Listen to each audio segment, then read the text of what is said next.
coming into the UK as, I would assume, maybe 10-year-old or something like that, what was it like moving from? It was very different. Okay. Like, it was completely different. So when I came to Leeds, there weren't that many black people in Leeds.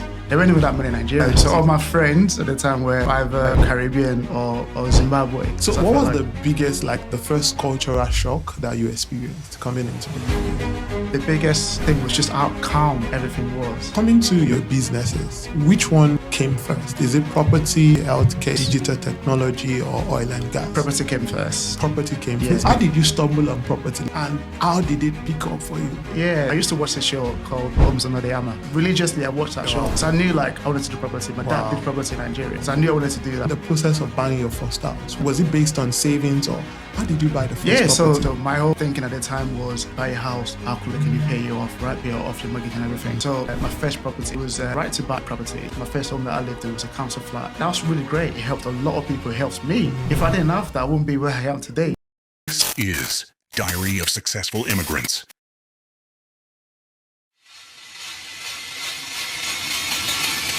Diary of Successful Immigrants. Hello there. Thank you so much for your support on this podcast. Please like, subscribe, comment, share this to inspire somebody. And if you're interested in sharing your story, please get across to us just by using the contact details you can see on the screen at the moment. This is Diary of Successful Immigrants, and the aim is to continue to share success story. It's not about the politics. It's about the journey to success.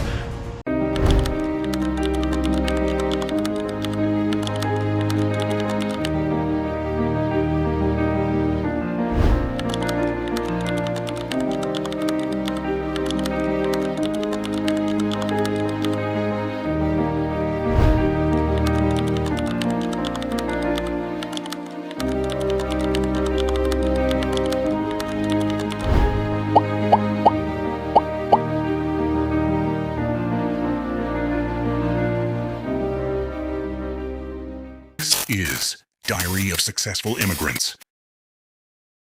So when I thought about this podcast, let me be honest with you, when the idea of like Diary of Successful Immigrant came to my head, the first person that came to my mind I must interview was you, actually, or is you. And how it came to my mind is, I don't know if you remember the first time we met. We went to play football. And then I was going back home. Then I used to stay in the same area with you, and you had to drop me off. Yes. So in the car, we just started talking. What do you do? So you said you did this, you do that, and you are into property a bit, into digital things and all those stuff. But then you didn't say much. One of the funniest aspect is it was later somebody mentioned your name and that this is, have you met Wole, this. I was like, is it the same person? Yeah. But one thing that was actually like amazing to me the time I actually met you was, I love your car. Like, when you were driving that day, I was like, wow, if somebody is doing like this, you get what I mean? It's so nice. So, every time I've met you, you've blown my mind. So when you sent me your portfolio, you get it, and you were like, you have company in UK, Nigeria, and Zambia. I was like, I didn't even know that. Yeah. Then I had to go check again. But let me just allow you to talk. Yeah. How did it all start for you? Like, how did it all start? The journey into, like, I know you came in early, am I right? Yeah. So how did it all start for you? Coming into a new country at an early age, how did it all start? Well, first of all, thanks for the almost compliment, if I can say that. So yeah, I appreciate that. Yeah, I remember that day actually at football. Yeah, and then I dropped you off. You were living close in the same estate at the time. Yeah, so which is quite good. Yeah, so I remember that vividly. So thanks for that, and thanks for the compliment. I appreciate it. So I guess where did it all start? I don't know. It was just, many people ask me these questions like, well... No. Let's roll it back to the basics. Your parents decided to leave, am I right? To move to this place? My mom is a nurse, well, she's retired now. Okay. My dad is a businessman, so he did quite a lot of stuff. He's very entrepreneurial. So they left. My mom came in the late 90s. In fact, at the time, my dad and my uncle, they had an agency where they used to recruit nurses from Nigeria into the UK. Wow. So she was the first batch that came. And then since then, quite a lot of people came through them. So that's how it all started, right? Wow. And so, yeah, so that's... So coming into the UK as, I would assume, maybe 10-year-old or something like that.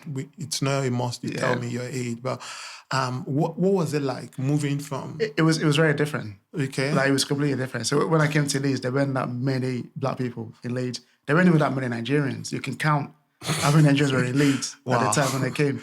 Yeah. So all my friends at the time were either Caribbean or Zimbabwe. Okay. Even at the time, I even spoke a little bit of Shona as well. Seriously? All my friends were from Zimbabwe. Oh, so you know all this honorable. Rewriting. I knew a few words. I could even almost converse in Shona at the time. Yeah. So it was very different, when it all started at the time compared to what it is now. So I didn't like it at first. I wanted to go back.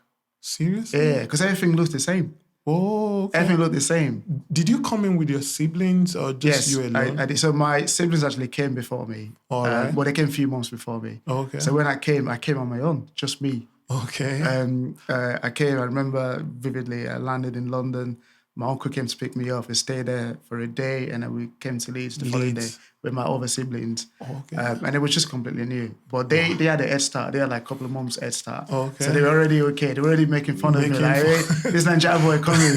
But yeah, it was different. So I didn't like it at first. I wanted to go back. So what was the biggest, like the first cultural shock that you experienced coming into the UK? That's a good question, actually. I think the biggest thing was just how calm everything was. Oh. Yeah. Like just like the peace or something like that. Everything was just calm. Yeah. Like the fact that, and at the time I had a lot of time in my hand. Okay. Yeah, because I wasn't doing anything. I just came, I was just a boy at the time. And then everything was just different. It was calm. You know, like back home in Nigeria, you play out, everybody's playing together. Where were you living in Nigeria, by the way? Lagos? I lived in Lagos and Abeokuta. Oh, okay. Wow. Yeah. So I schooled in Abeokuta. I lived a bit in Lagos also. So because they were very close to each other. So yeah. So my school was in Abeokuta, but most weekends. Which university? Which school? Christ School? No, I went to Patterson Memorial Baptist Grammar School. Oh, okay. I don't know. It was part of the school with the Baptists, because we used to go to Baptist. So they created a nice school. Yeah. There, and that's the school that I went to. Yeah. All right. So now, how did it all start for you in terms of like, so I was reading this thing. You have over 15 years driving innovation growth across different sectors. You have things in digital technology. I knew you as like a real estate person. Yeah. I didn't even know that you have like a healthcare company, and you're also into the oil and gas sector. I mean, if it's possible, I'll say what's your what's your word, but I won't go into that. But let's start. How did deal start for you? Like, what was the driving force when how did you start? Yeah, so I wanted to be a pilot. Okay. Like when I was growing up. Funny enough, I wanted to be you wanted to be a pilot? Well, there you go. We have so many things in common. I wanted to be a pilot, right? And I realized that I don't like heights. I'm scared of heights, right? So that was really scary at first. And then I remember my dad sat us down one day when we were at college and said, okay, so guys, it's time to go to college. What are you going to do? I told him I wanted to be a pilot. He said, okay, what do you want to do? And I said, okay, if I can't be a pilot, I want to be an aeronautic engineer. In the UK? In the UK, yeah. And he said, nah, you want to do health and social care. Go and be a nurse. Your mom's a nurse. At the time, because we were nurses, we were recruiting a lot of nurses, like, well, that's the thing, just go back. I was like, I didn't want to do that. So anyway, I went to enroll myself. They enrolled me into a different college, but to myself out of that college, I went to enroll myself somewhere else in a different college. In Leeds? Or in Leeds, yeah. Oh. In Leeds. So I went to enroll myself to a different college to do IT, QTech, National Diploma in IT at the time. So that's how it all started. But in terms of the entrepreneurial part of it, I just knew that, because my dad was very entrepreneurial, right, growing up. So I saw many things that he was involved in. He was a farmer, he had so many business going on in Nigeria. So I knew that potentially this is what I wanted to do, but I didn't know that I wanted to do it. I just knew that it was there in the background. So that was already in me, knowing that that's what I wanted to do. And property, I stumbled into property. Just wait before you stumble into that. So let me get this right. You finished college. I would assume. Did you go to university or not? I did. Yeah. So you went to university. Was it in university that you stumbled on property? No. So all of this came after. After. So what was the first thing that you started? What was the first business that you did? The first business that I did was So the first business that I did was it was like retail. Okay. So you know when you go to barber shop? Yeah. Yeah. And in a barber shop you can buy drinks and whatever. Yeah. Yeah. The first business that I did was I bought loads of fridge freezers into barber shops in Leeds. Okay. And I was stocking up.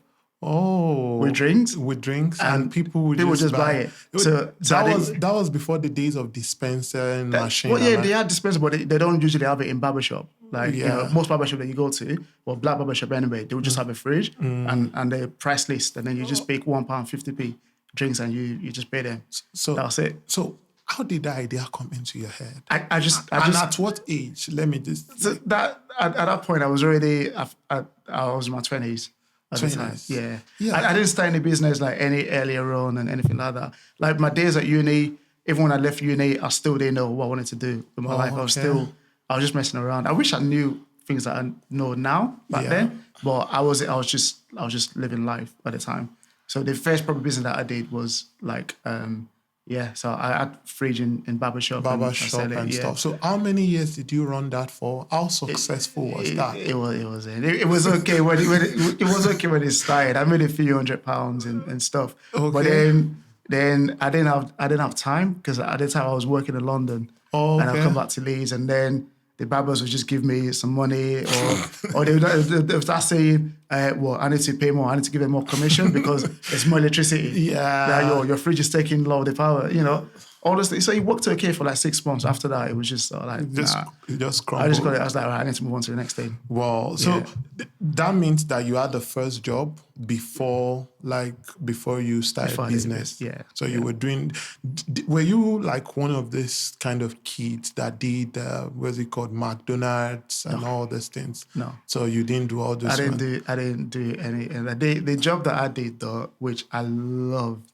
Right, I did it for so long. In fact, even when I got a better job, when I call it that, I still went back to do it just because I really enjoyed it. Yeah. Was catering. Catering? Yeah, I was doing silver service. Oh. You know those silver service? It's not in that, like McDonald's kind of fast food, no, like events, like corporate events and stuff. Okay. So I used to work in a bar. Oh. And I used to be like the supervisor. You know those ones that would stay by the table and everybody else would bring the plate and I'd tell them put the plate here.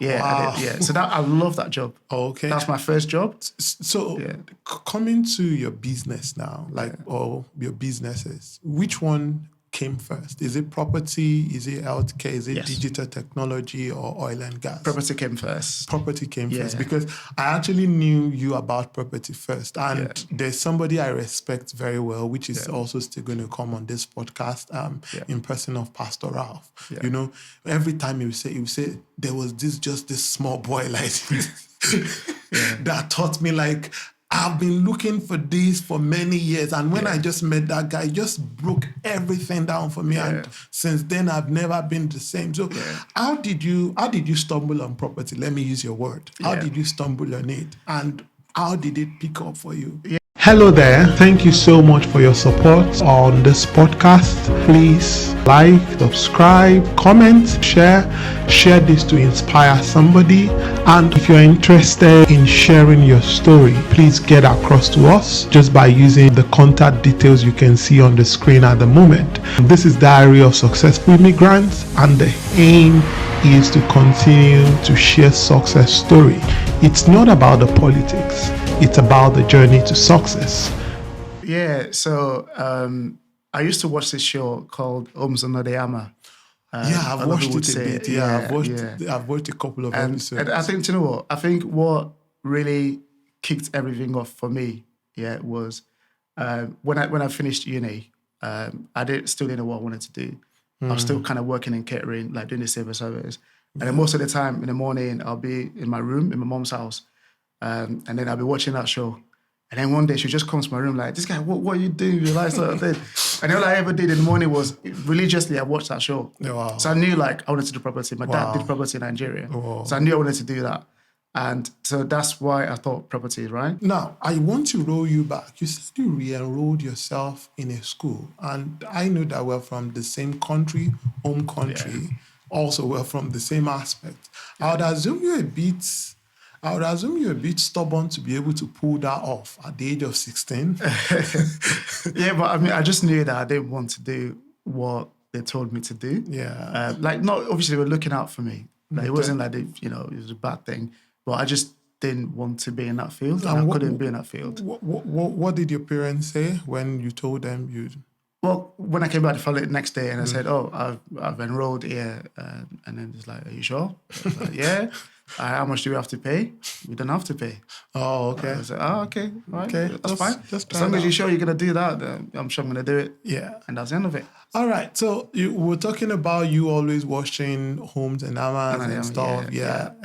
And that was what created that test for... Yeah. So that was the trigger for me. So it was that because then I'll see people buy a house for X amount, spend X amount to do it, and then they sell it and they make this money. It's like, oh, okay, interesting, right? If it's as easy as that, I want to do that. That's what I wanted to do. But yeah, so that was what piqued my interest in property. Do you know actually one of the things that also piqued my interest in this place is the Diary of a CEO? Yes. By Steve Bartlett. Yeah. And I'm hoping one day I'm going to interview him. Yeah. If this goes well. Yeah, fingers crossed. Fingers crossed, we might get there. Yeah. So just talk to me the process of buying your first house. Was it like somebody loaned you money or because you're like just like an ordinary child? Yeah, I mean, you've gone through university, you're working now. Yeah. Was it based on savings or how did you buy the first property? So the first property, so at the time, we were all brought up saying, you want to, grow up, finish uni, get a nice job, get a family, get a mortgage, pay off your mortgage, and that's the end of it, right? So my whole thinking at the time was, right, buy a house, how quickly can you pay you off, right? Pay off your mortgage and everything. So the first house that my first property, it was a right to buy property. What's the right to buy? So they've just taken it away now. So right to buy back then was if you had a council house, flat or house, wherever it might be, after 3 years, you have a right to buy it at discounted price. So the longer you live in the property, the more discount you get, right? That's really great. It helped a lot of people. It helps me. If I didn't have that, I wouldn't be where I am today. Wow. So that was the first thing. So my first property, my first house, my first home that I lived in was a council flat that I got. So did you buy it in your 20s or in your 30s? Yes. In your 20s? In my 20s, yeah. Wow. So were you married or No. Single? Yeah. That's amazing. Yeah. So talk us through then from the first one, what prompted you to want to buy the second one? Yeah, so at that point, so there's like a story to it. Yeah. So when I bought the first one, I was luckily able to buy it outright because I got so much discount. Okay. And I had saved up quite a lot of money and I just took extra loan to balance it off. And I bought it because I was brought up thinking, get a house, mortgage free, you're set for life. That's it. So that was the intention at the time. Yeah. So I didn't even know I was going to buy more properties. That was just like, okay, just buy the house and it's all done. And that's what happened with that property, right? So that's the first one. And when I say I stumbled into property, this is how I stumbled into it. Yeah. So the second one, I was at work one day. I was working for a major financial company at the time, right? And I got on a call with a mortgage broker, which randomly came to me, right? Okay. So in our conversation, and I said to this mortgage broker that, oh, by the way, I've got a property, which is, I shouldn't really be talking to you about this because you came to me for something else, but let me just ask you anyway. Yeah. And I said, oh, actually, can I speak to you outside of work? Okay. And the guy said, yeah, of course you can. Yes, you can. And all right, cool. I'll take your number and I'll call you after work. Yeah. And I'll say it. I couldn't wait. I finished work. I jumped in my car. I called this guy up straight away. As I called him, I told him the situation like, oh, I've got this house with mortgage free, but then there's a flat, 2-bed flat. It's nice, but I want to buy a bigger house. Like, what can I do? So I've got property, but I'm asset rich, but cash poor, right? So what can I do? Yeah. Then he just told me, oh, it's simple. Just put equity. Just take money out and use that money to buy another house. Okay. That's what he told me. So if I didn't speak to that guy that day, I probably wouldn't have bought any more property. I wouldn't have done anything. Okay. Right? So that's why I say I stumbled into properties. Property. What that guy said to me that day, that changed everything. So your strategy is you pull out equity, then like when you started, and then you use it to buy another property and put it on mortgage, I guess. Yeah. That was literally it. So because I had the property outright, there's no mortgage in it. So I was able to just get whatever money I want for the property and just pay the little mortgage. So I got just enough to buy another house, the second house. Yeah. I did that, bought that house. And then it just, from there, I just kind of keep learning on job learning. Yeah. So I know you're into shortlets, Airbnb and all the likes. Yeah. When you started, was it always about... what's it called? Did it start with you with something about like you were always wanting to do shortlets, or it all started with just renting it out per month and things like that? It just started with renting it out per month. So I think at the time, this when I started this, I didn't really know much about shortlet either. I didn't really know much about that strategy. There wasn't like many people that I know at the time that was doing properties that I could like go and say, oh, this guy is doing this, I want to do that. So I didn't really have any blueprint to follow. It was just me just like thinking, oh, I buy one, I just rent it out. Then I didn't. So that's how it started. So I didn't really know I was going to do service accommodation. Service accommodation. Until I bought the house. Until I bought the second one. And I realized, oh, okay, I could put this on Airbnb. And I started looking at what other people does it and then started finding out, and that's how So you started service accommodation with your second house? Second house, yeah. The one you bought after the council one? No. The third one, I guess. The third one, I guess. Yeah. So when you did that, was it more like, this money is good, let me do more? Yeah, it was literally that. Seriously? Yeah, it was literally sort of like, oh, okay. So that property, the first one that I did service accommodation with, it wasn't in the best area of Leeds, and it wasn't the biggest property. It was a 2-bed terraced house, and it did so well. Yeah. So now you're the MD CEO of Seeds Property, which is a limited company. Can you tell me, was it more like when you bought the second house that you registered Seeds Property, or how did they come into being in terms of like going into, because I want to do property. Trust me, I've just been waiting, like if I could pull some cash together. Can't wait to to actually have another house and stuff and something like that, because I know I've kind of made calculations in my head and I feel it's the thing. So how did you start Seed Property? Yeah, so after the second house, I suppose, which was my home again. Before I bought the one that I used for service accommodation, I already knew at that point that, all right, I'm going to do more. I already knew straight away. And I just knew, no one told me that, set up a company or buy it on your name, right? I just thought, because I'm going to do more, I might as well just set up a company and do it. In hindsight, that was the right thing to do. But at the time, I didn't really know. Right? So I just assumed like, okay, well, I'm going to buy more. Let me just set up a company and do it. So you bought your first property. Can you put a year to it?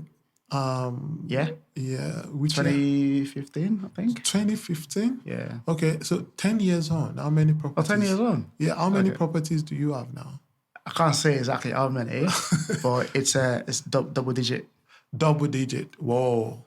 No, because the double digit is more or less of like, it could be 20 something, it could be can you give an idea of like, is it more than 10, more than 20 or something like that? I can't tell you exactly what it is. I mean, these things are if you want to dig enough, you could dig enough and find out.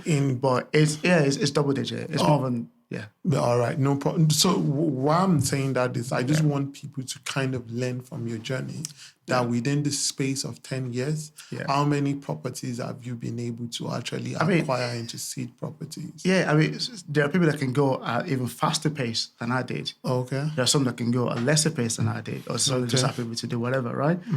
If done right with the right strategy, you can add 3 properties into your portfolio every year. Whoa. You could do that. Seriously? People add more than that, right? So you knowing the right strategy that you want to do, being able to Okay. recycle your money, being able to leverage your money as well. That will take you a long way. No, but what are the different strategies that you have in kind of this property business? Yeah. And which one do you typically advise? So I think that there are kind of like two main strategies really Okay. that you can do in property. Yeah. But those two main ones, they also have like different things you can do with it. Yeah. But the main one is literally a standard buy to let, which is, right, I've got a pot of money, right? I'll find a house that I want to buy, go buy the house, put your 25% deposit down, buy it and rent it out to a family, right? Yeah. But you can then rent it out to a family. You can rent it as an HMO, or you can rent it as a service accommodation. You can do whatever with it. It's just a buy to let property. Then you do that, right? That's standard, easier way to go. The second option is something called BRR, so which is buy, refurbish, refinance, and then repeat, like recycle that. So that's my favorite strategy. That's what I do the most. That's what, if you've got the time and the capability or the capacity, rather, I should say, and the investment, because you do need more money to do that, right? Because you need money to buy it in the first place, a bit more money to do the refurbishment, and then recycle your money, right? So that's my favorite one. That's what I recommend. So do you also do flipping? Like you buy it, you refurbish it, and you sell it, or you buy it and refurbish it and just add it to your property portfolio? No, I don't flip. You don't flip? Actually, I've never sold a property. Whoa. There's one on the market, but I've never sold a property actually. Wow. Yeah.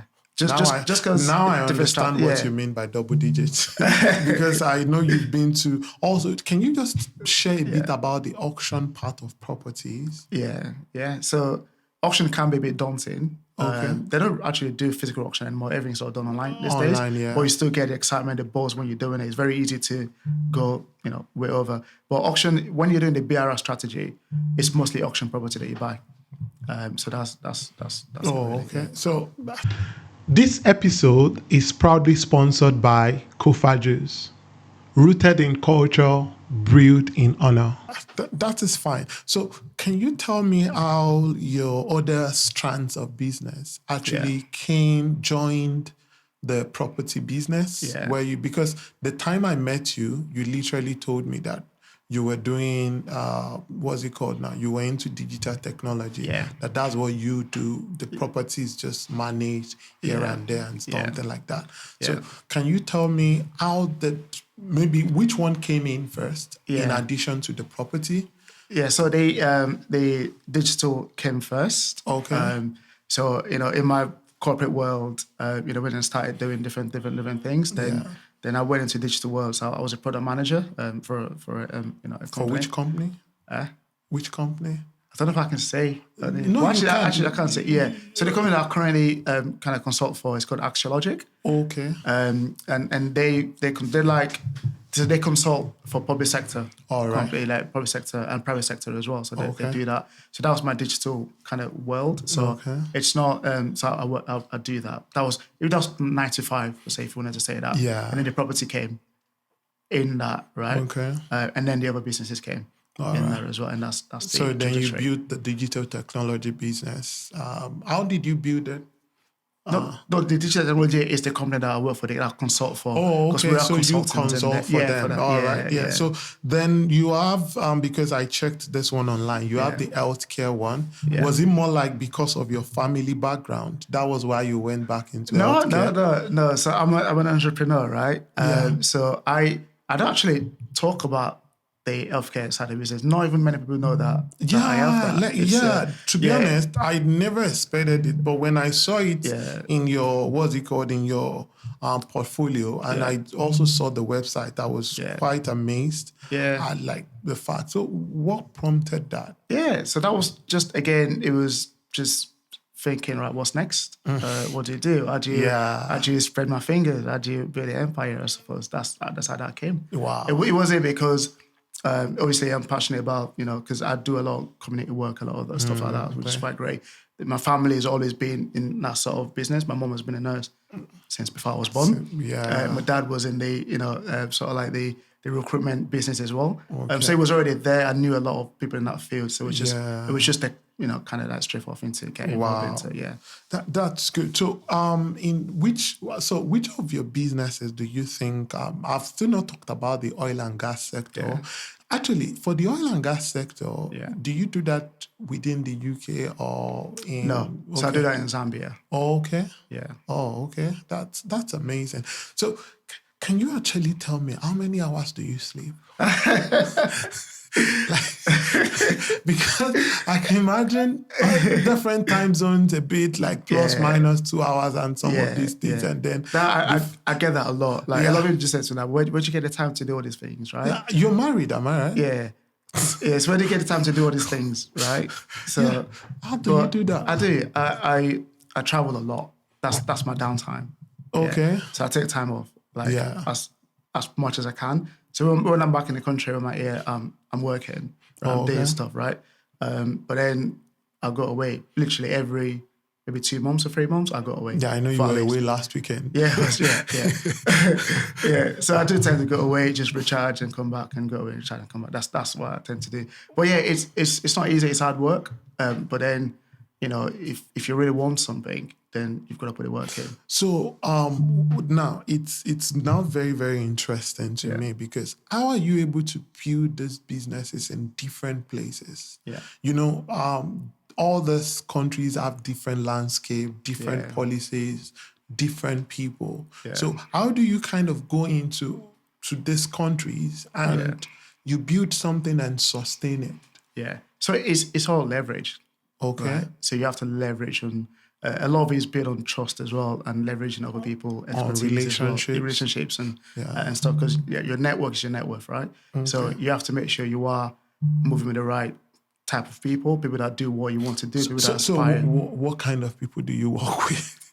People that want to do what they do, or people that are doing things that I like what you're doing. Okay. So I need to get close. No, I'm not like people find it or something like that. But it's just you tend to navigate towards each other, right? You just do that, though. Yeah. So that's people that motivate you, people that make you, that's where I want to be. Or they see you like that as well, as vice versa. So you got to bring something to the table, they bring something to the table as well. Oh, so you kind of more like it's a networking thing, and then every time. So I would assume you have some business kind of WhatsApp group, a lot of them. Yeah. I actually know about one. Yeah. So okay. So how many business WhatsApp group do you actually have? I put some of them in archive. Well, yeah, I do have a few. I've got one for property. To be fair, they're probably mostly like property related. Like what's property? Because I know you have one about property, and I know a couple of people in that WhatsApp group. I'm hoping when I start buying other properties, I can join the WhatsApp group. Yeah, definitely. But what does it take to actually be somebody like you? So if somebody wants to be like you, what will it take the person? So you've got to want it. That's the first thing, right? Okay. You've got to want it. You've got to want, you have your goals. You have what you aspire to or what you want to do. Like, I knew, even like when I left uni and when I really didn't know what I want to do, I just knew then that I'm going to do well, I'm going to be all right. I just knew it. I don't know what field, I didn't know what I was going to do. I didn't even, like I say, I stumbled into property. I didn't know I was going to get into property. Okay. I just knew that I was going to be good, right? So you just have to have it in you. You just have to be tenacious. You have to be consistent, and you have to be ready for it. So I'd bring you back into something. Yeah. There was something that just popped in my head now. Mm-hmm. You bought your first property outrightly, then pulled money out from that equity kind of out to actually buy the next one. Yeah. Then down the line, you started buying outrightly and refurbishing and then sending. How were you able to now raise the capital that we were using subsequently? Is it more like, let me allow you to actually just share? Yeah, no, it's very simple. Yeah. So, because the hardest one is the first one. Okay. The hardest capital to raise is the first one. Oh, seriously? Once you get past that, it becomes easier after that, right? So remember the strategy that I told you that I do BRR strategy, which means you buy it at below market value, or you buy a property that you can add value to. That's your point. Okay. I never really buy. I think maybe I've only ever bought 2 or 3 that it doesn't need any work doing to it. It's just like straight. And straight up. And there'll be a reason why I bought them. Right? Always a reason. So I always buy below market value where I had value to it and that property will go up in value.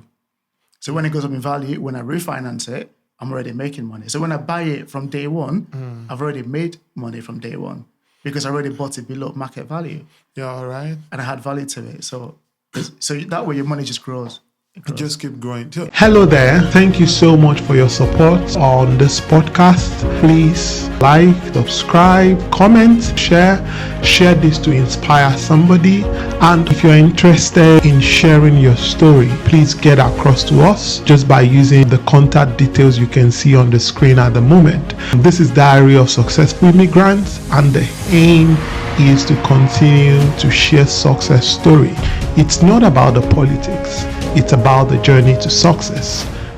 I still have a lot I want to learn from you. Yeah, sure. And I want to know a bit about your consultancy work. Do you actually give classes in terms of property and all this? Can you actually tell us, do you actually teach people about property? Is this something you do?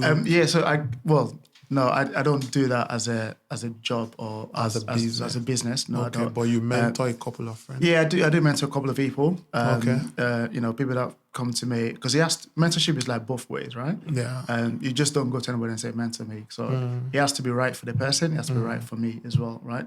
So I do a couple of that, and also just give out a lot of free stuff. Okay. Like on my shows, a lot of the renovations that I do, I just sometimes just document and just post it there. I don't post all of them, but I post some of it. So you have a show?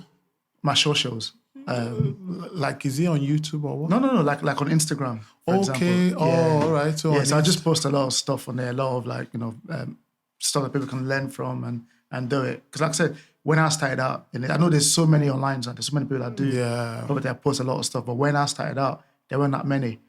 So I just decided I'll just do a lot. You're just going to give out resources. Yeah, as much as possible. Yeah. So if I want to, or maybe somebody is watching right now and then the person wants to actually learn off you. Yeah. Can you actually say because of this podcast, you're going to kind of mentor 2 or 3 people? Maybe you just the first 3 people that write, I watched you from Diary of a Podcast. Yeah. I'm sorry, Diary of Successful Immigrants. Yeah. I'm going to actually mentor them. Yeah. I mean, if you're asking, I will like to, because why I created this is for everybody to grow. I'm passionate seeing people succeed. Yeah, I mean, like I said, it has to be right for both parties, right? All right. But I always help out. Any questions? Just hit me up. All right. So you just heard that. If you subscribe and you comment on this video, we're going to pick, I think, 3 random people. Yeah. You need to comment, like, and share the video. And we're going to pick 3 random people and send them over to Mr. Wole of Seed Property Limited for, I think we'll make it just a 3 weeks or 4 weeks of online, just WhatsApp. What's it called? We'll have a catch up every week. Every week, they can ask questions. They can ask questions. So you get a 1-hour session with him every week for, I think, minimum of 4 weeks. Yeah. And that would help you to start up. You would also be able to learn from his pitfall. Now, going about that, what pitfalls have you learned from in kind of properties? Yeah, so many actually. So many, which is making sure you get your traders right. Your traders, your builders. Yeah. Making sure the first one isn't going to be your last one. And your second or your third, you just keep going until you find the right type of builders that you want. And then also doing your numbers, your due diligence. That's really, really important. All right. So when I say due diligence, sort of when you're buying a house, like I say, I always buy from auction mostly, most of the time, right? Go view it, go see it. Just don't rely on what you see online. And whatever you think you're going to spend, just have an additional 10-15% to say, okay, because once you start doing your renovation, there's always going to be something else. Yeah. So those that not budgeting right, not having that, that's one of the pitfalls. And then compliance or regulations, even, right? Because I mean, I could go on for hours on that one, how important it is to make sure regulations like, if you need planning, what sort of area you're buying, Article 4, there's so many sort of like regulations I need to be aware of as well. So that could be your big pitfall. So be aware of that. Yeah. So have you had any like major pitfall, and then how did you bounce back? Yeah, so I had, I'll share one story, which was a property in Leeds we bought a couple of years ago now. This property was a 2-bed in a nice part of Leeds actually. And then we wanted to make it bigger at the 3rd bedroom, but the 3rd bedroom would be a dormer, like a loft extension at the top. Okay. But what I didn't know was this property was in a reservation area. Okay. So which means you can't just make any changes. Any change you want to make, you have to get planning permission for it. Oh. Okay, that's pitfall number 1. Pitfall number 2 was, okay, right, we bought the property already. So then I went to, I looked at all the other houses on the street. All of it, most of it, like 90% had dormer, they had a loft extension. So I was thinking, if they all have it, I can do it. I can do it, which is often the case with the planners. Like, often the case is once somebody has it, the precedent is already there. You should be able to leverage that. Yeah. So, and you remember I was talking about, getting the right type of builder, the right kind of people. The architect that I spoke to at the time, again, it wasn't from the area, it was from far away. Okay. He probably wasn't the right architect, but, I didn't know, right? It was one of those pitfalls. I went with him. We did all the planning, he did everything. We had planning permission 3 times, all declined. Whoa. And the biggest thing was the first planning, right? When we put the planning through, because everybody had the loft conversion, right? Yeah. We assumed that we're going to get it anyway. Yeah. And then they were taking a long time to reply. So we decided that, okay, let's just start. So we started the work.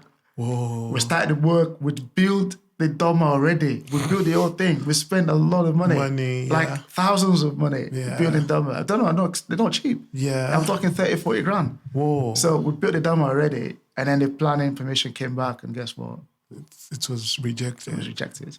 Wow. So we went back 3 times, because the first one they said it was too big. We went back with a different one. Anyway, cut long story short, we had to take it down. Seriously? We had to take the dormer down.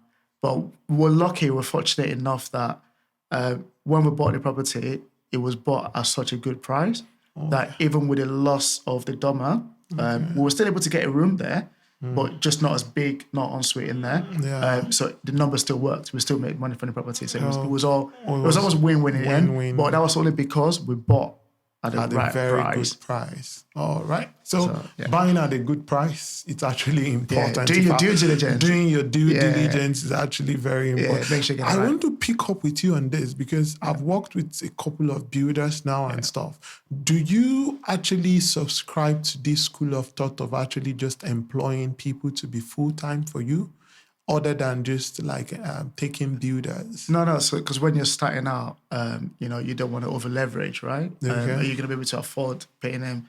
How many houses are you going to buy that you're going to employ a builder full time to be doing that? And you might not even get a builder that want to work for you full time because they make more money doing their own thing, working elsewhere. They might not want to do that in the first place. So I don't know many many developers, many investors that would employ a builder like permanently full time. But what I would say though is, if you reach out to a builder and they say, "Oh, we can start tomorrow," then run a mile. Seriously? Hello there. Thank you so much for your support on this podcast. Please like, subscribe, comment, share this to inspire somebody. And if you're interested in sharing your story, please get across to us just by using the contact details you can see on the screen at the moment. This is Diary of Successful Immigrants, and the aim is to continue to share success story. It's not about the politics. It's about the journey to success. Yeah, run a mile. Oh, so good builders are not... They're never available. They're never available straight away. Like, they're never available straight away. They might tell you we'll start next week. That next week might be a week after. But that's all right, because then they're working, they're doing stuff, right? Imagine they're doing your work for you and somebody else approached them and they go next day. So, so just make sure builders, like, wherever is ready, available, is in your guy. Yeah. Can you talk a bit about your other business? Which other business apart from property actually interests you? obviously the oil and gas, it's a good one. I do have a few businesses in Nigeria actually, but the business in Nigeria, they're stressful, man. Nigeria, especially when you're not there in person as well. It's kind of hard. Is it more like retail business? So I have a logistic business and a printing firm as well. There. So which is quite good. One of them I run with my brother, and he's a responsible guy, so he looks after everything, which is quite great. But I think the healthcare business actually it's really stressful, but it's almost rewarding as well in a way. And because I don't shout too much about it, it's just kind of growing in the background, steadily and stuff. So now just to round off this episode, I'm going to give you 5 quick fire questions. Okay. Just to kind of just wrap up this episode. Just to caveat, I don't know these questions. You didn't send it to me before. So we'll just fly with it. No problem. Okay. Yeah. So what were the early setbacks that tested your resolve, and how did you push through in all your businesses? Motivation. Yeah. So what were the setbacks? Lack of motivation. Lack of motivation. Seriously? Yeah. Like the early days. Yeah. Lack of motivation or early gratification. When you feel like, you've done something, and all right, cool, I've arrived, and then you just want to relax. You just want to relax and think that, so it does require a bit of setback, and also, I don't want to say not knowing what I wanted to do, not being consistent, not quite sure. So those were, because I felt like I could have gone, even further if I'd kind of know what I wanted to do a lot sooner than that. But I think the lack of motivation was sort of like a big thing for me as well at the time. And then one other thing was, I would say, is imposter syndrome as well. So I really did struggle with that. Seriously? Because can you share a bit about that? Because a lot of successful people, I do find that they struggle with that. Yeah, because when you're doing stuff like looking from outside, you think, it's doing that, it's got this property, it's doing that, But then you from inside, you might often feel like, well, I don't know if I'm doing enough. I don't know if I should be doing what I'm doing. I don't know if it's real. I don't know if I should. There's this networking event. Then you see people speaking on the panel, and you're thinking, half of those people on the panel they've not even achieved or what half of the things you've done. And you're thinking like, okay, you're in the panel, and you're thinking, should I really be here? Have I done enough to be here, sort of thing? So those sort of things. Am I that good? Yeah. Why should that person listen to me? Am I that successful? Yeah, why should that person listen to what I'm telling them? Because, those sort of thing, like, I struggle with a little bit. Let me go to the second question. What strategies or habits help you stay focused while you were building your businesses? Do you know what? Being consistent, and what I did was, I'm not like the most kind of educational guy ever. Like I went to uni, but I just went because everyone says you go to uni kind of thing, right? So I struggled to do stuff like that. So I picked up reading. I started reading books. I started reading about successful people. I started reading about learning new things. I started reading about not even about property. I don't really read property books. I read books about motivation, self-development, self-discipline and stuff like that. How to live a better life and kind of things like that. So you would have read a lot about money, the cash quadrant. Psychology of money, stuff like that. Just like kind of books that I tend to read now, Richest Man in Babylon, because just sort of things those are good books that give you can relate that to so many things. So I struggled, but building consistency, making sure I'm able to do that and put through kind of helped me in other places as well. Yeah, so I know that your family background is a little different, but how do you actually manage demands from people in terms of like, help me with this, if you're from the side we're from, there's a tendency of like you getting a bit of request for help from different people. How do you manage some of these things such that it doesn't actually affect your business? Yeah, so what I tend to do, because anyone that knows me would like say this and factually, like I think I'm very easygoing, and I think I'm very generous as well. I think people even call me like, you rather please other people and leave yourself. I tend to that, and not because I'm trying. I just do it naturally anyway. Yeah. So, but when do you know like how to stop so that it doesn't affect your business growth? It's boundaries. It's boundaries, okay? Yes. Yeah, I put boundaries in place. Okay. Yeah, I always make sure I put boundaries in place. Okay. So things that aren't supposed to come to me shouldn't really come to me. Should go elsewhere. All so right. having boundaries, setting the boundaries earlier on really does help as well. So I was able to set that as early as I could. As early as possible. So it also, I would assume there's a boundary between your business and your personal life. Personal life, yeah. Like you don't mix business with personal life. Yes. Oh, that's good. Yeah. What legacy are you building for the future? What do you want to be remembered for? So, you asked me a question earlier around, do I sell properties, flipping and stuff? And I said, no, I don't flip. I don't sell properties at all. Yeah. Because for me, it's all about generational wealth, right? So when I'm not here anymore, then my kids and kids' kids and kids' kids and kids, they're well looked after, right? Because family is important to me. Yeah, it's really important to me. So that's I just want to be remembered for me. For you. Yeah, and remember that. So you want to be like that, the fourth family that many years after the guy is gone. But the Olusola family. Still, you get it. So it should just be like Olusola family of seed properties, and then exactly. just be like, there was this man that lived. And then he founded it, and up to now. I mean, if it goes as far as that, then it goes as far as that. That's a good motivation, actually, because if your motivation is making. Mine's very long term. Yeah. It's not very short term focus, but long term. I'm going to add one more question. I know it's meant to be the last question, but when do you know when to stop? I get asked that question a lot. Yeah. A lot. Is it like your gut feeling just say, so it's more or less like if you want to decide between some properties and stuff, or you're trying out a new business, when do you actually know, let's stop? My mom used to call me jack of all trades. No, that's not the word she used to use.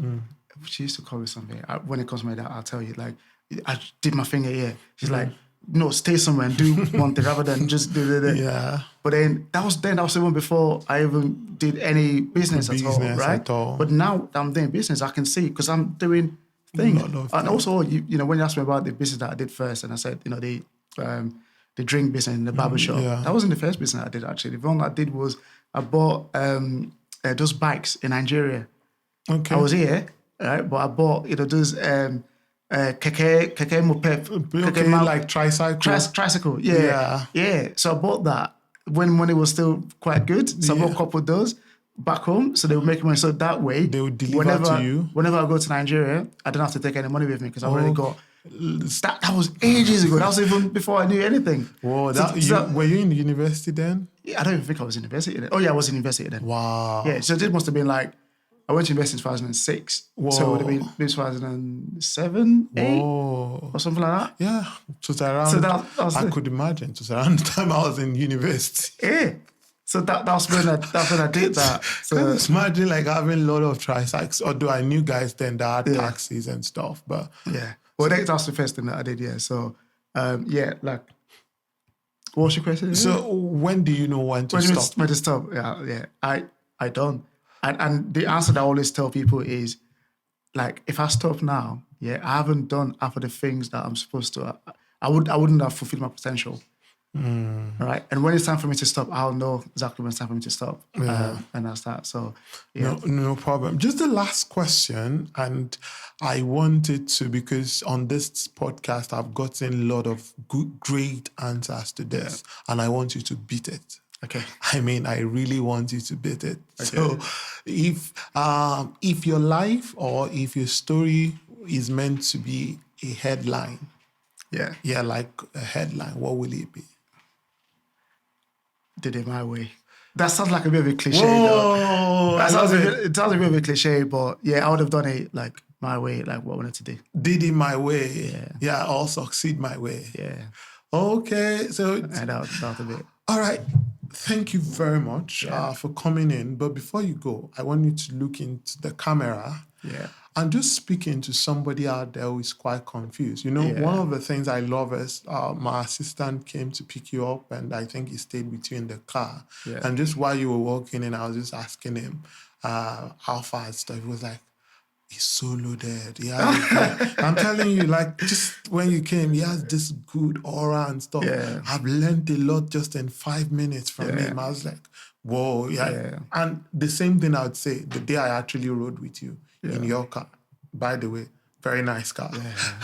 Yeah. So I want you to look into the camera and just finish up this by just telling somebody out there that somebody watching you and want to be like you someday, and just tell them something that would stick with them forever. Yeah. Anyway, what I'll say is, you don't have to know what you want from day one.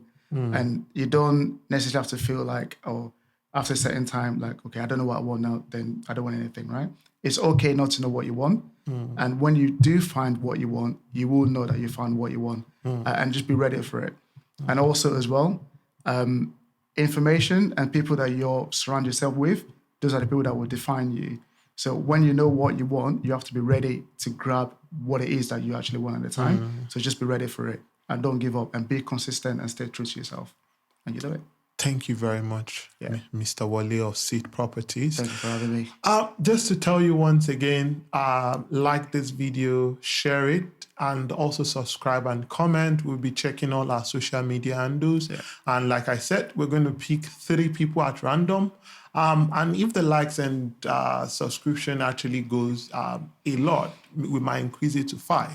But those people would have access, exclusive 1 hour access of mentoring, 1 hour free mentoring with Wole of Seed Properties. And you would have that for 4 weeks, 1 hour of just asking him questions and getting direct mentoring about property business and all that kind of business.